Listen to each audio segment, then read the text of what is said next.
কলকাতাতে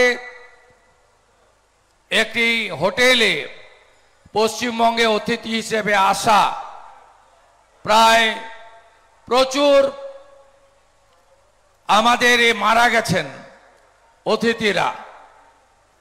এখনো অবধি 15 জন মৃতর সংখ্যা আরো বাড়বে।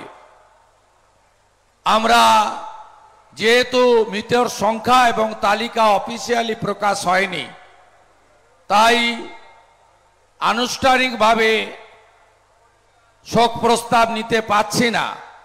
তো আমরা জেনে গেছি যে 15 জন ইতিমধ্যে এই দুঃখজনক ঘটনায় তারা মারা গেছেন এবং মৃতের সংখ্যা বাড়তে পারে। আমরা তাদের বিদেয়ী আত্মার শান্তি কামনা করি। আহতদেরকে দ্রুত আরোগ্য দান করুক ঈশ্বর, ভগবান এই প্রার্থনা করি।